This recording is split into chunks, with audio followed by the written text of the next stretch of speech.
And I think that's also the reason why the prosecutor is so much banking on the like on the media and stuff like that, interacting with them so much and basically trying to, in my opinion, taint the jury pool. Yeah, So that's his only weapon. And in fact, and I've said it many times, and this is not your comment. So your viewers out there should know that this is my opinion, not reflective of a logical checkmate. But in my opinion, ADA Binger is kind of a dimwit. And I think that Michael Gravely, who's the district attorney, handed this off to him because I think Michael Gravely himself realizes this is an uphill battle. So he's got his little minion there.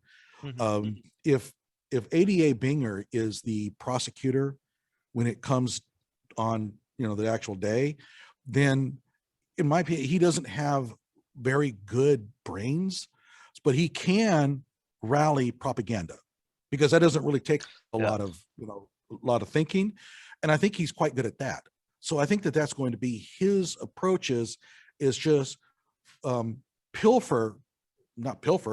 saturate the media with anti-Kyle,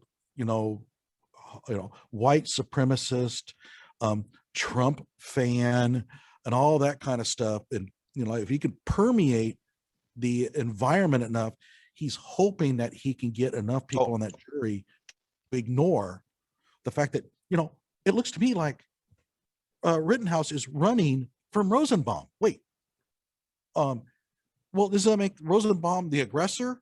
Well, he's hoping that he can get enough people to just really hate Rittenhouse so much that they're going to be willing not only to convict him on those principles, but also out of fear. And I think we may have seen that with the Derek Chauvin trial. I'm not sure. I don't know what if the jury was persuaded by all of the shenanigans that went on outside, but I have a feeling Binger saw that and thought, hey, this is what I need. Why does he want Kyle's address so badly? And I mean, he wants it badly. Well, if he can find out where Kyle is living, within a week, you're going to see protests outside of Kyle's house. And if you're lucky, if it's not around something more serious. Absolutely. Yeah. And having old Kyle rubbed out would be the best of all possible worlds for Gravely and his minions. They would love for it, because that would take this whole monkey off their back. But yeah, I must say, coming from Europe and stuff like that, I just can't imagine the world where accused of any crime has his address publicly available. In my opinion, it's completely bonkers. The whole principle of that. Well, I mean, it is done here, but usually, like, if there's a really good reason not to disclose it, there's no real good there's no really compelling reason to disclose it. I mean, nothing that would be worth putting somebody's life in danger. And the judge saw that. The judge saw that. He by the way, although he made the claim, well, now this is no reflection on you, Binger, but in reality, he knows what Binger's going to do with that address. And what would happen is that address would be BCC'd to somebody mistakenly, and it would be on at that point. But just imagine, just imagine that the judge even feels the need for this. How that reflects on the prosecutor, you know what I mean, and on his record, if you would. Mm-hmm. Oh yeah. The worst thing about it, in that whole hearing where Binger made his case, really showed how unsophisticated and ill-equipped he is for any serious trial. His arguments were bizarre, self-defeating, but you could see that he was so intent on getting that address that he threw all the arguments away and he was just going after it. And so he was trying everything to get that address. And I tell you, that is not good. I saw that. Oh my, that's almost psychotic. Yeah, and honestly, it begs the question, why? Mm-hmm. You know what I mean? And just the answers that I'm coming up with, they are beyond scary. Well, you know what his first argument was? His first argument was that, well, this is traditional. Yeah. We've always had a long-standing tradition in Wisconsin of all of this transparency. Well, transparency isn't about disclosing people's addresses. Yeah. You know, I mean, but that was his first argument. And you'll watch that and you think, that can't be it. I mean, really, you're going to want to disclose an address for that? But then during the actual hearings, that's when the true Binger kind of surfaced.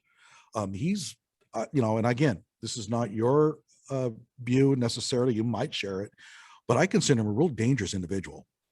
I would not turn my back on 88 Thomas Clare Binger. I must say, I consider him dangerous in that, in my opinion, he doesn't have any boundaries, basically. That makes him immensely dangerous. Any person, truly, with power or without power, like these these people are immensely dangerous.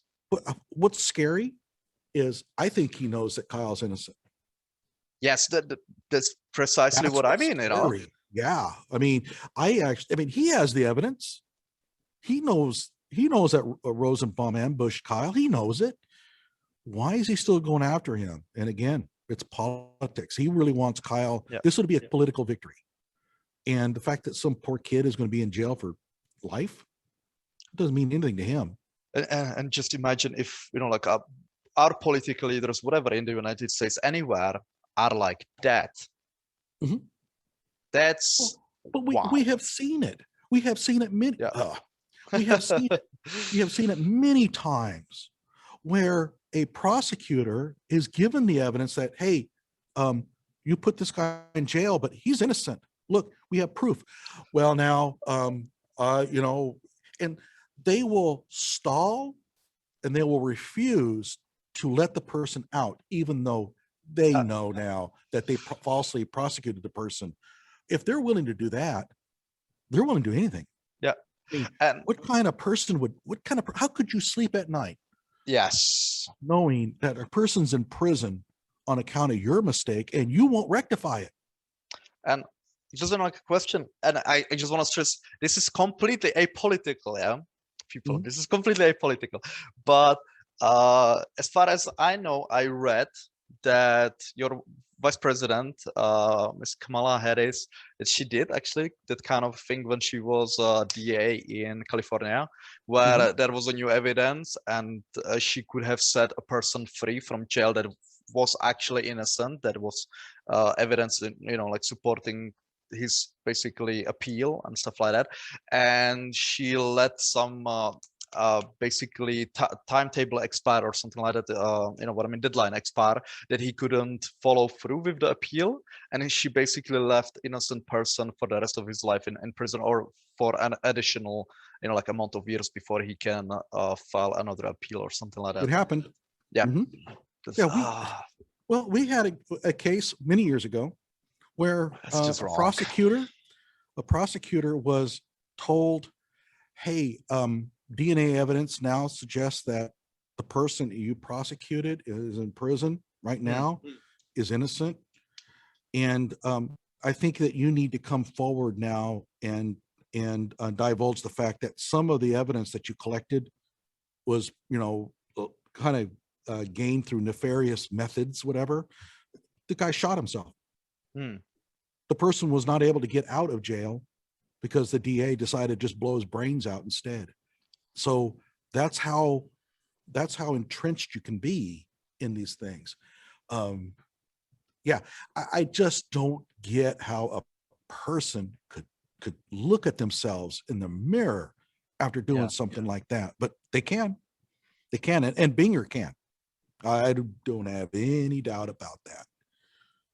But I also kind of lean that way because, again, with the address, that's just wrong on so many. And his argument, like, first, we won't basically seal off your address because you are in no real danger, and then, oh yeah, you put someone else's life in danger because you didn't change your address on the court documents. I mean, like, how those two go together? I tell you what, everybody on the Zoom call, everybody watching on YouTube, everyone they heard that, they go, oh, you have got to be kidding me. Look at the reaction from Kyle's attorney. He just went like this. Are you crazy? The judge had to have been just almost wanting to strangle him, but he did it anyway.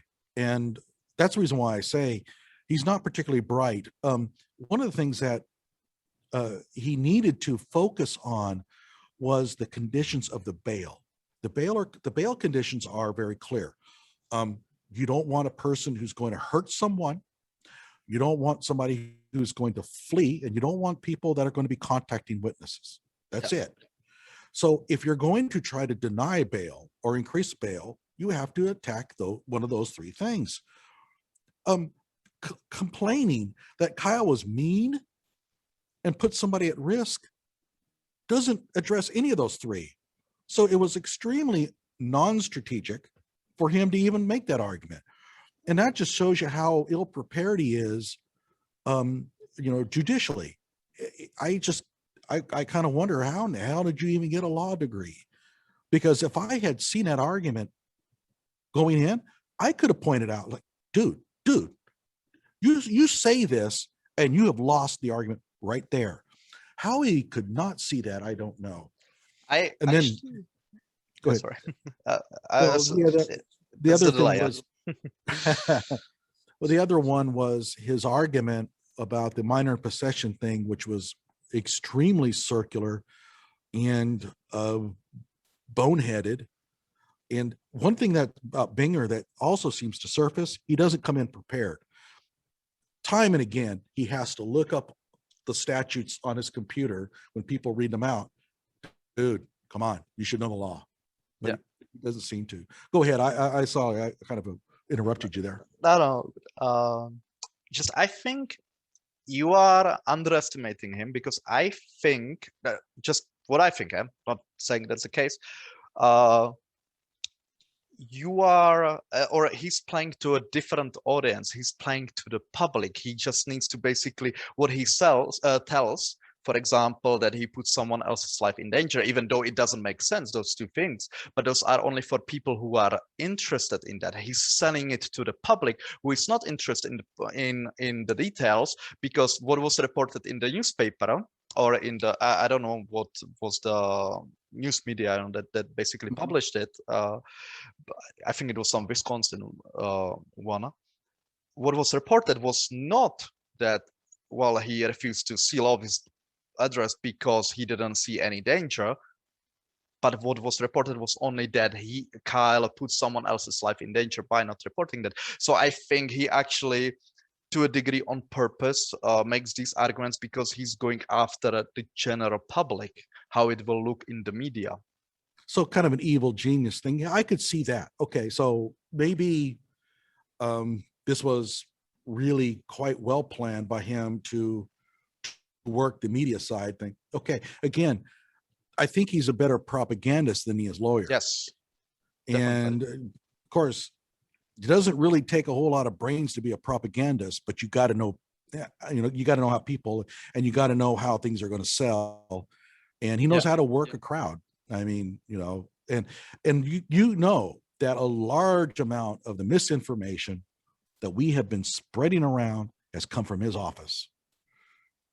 So yeah, he knows how to work it. Yeah, and also the thing, because the Pudgy's pub incident that basically leaked to the media from, or he gave it to media, right? It didn't go from the pub or from someone inside to the media. It went to the DA, where somebody reported it, and then from DA to the media, which also begs the question if that's not tainting the jury pool, especially when you are considering a gag order on Kyle's defense team for putting up, pictures of a puppy.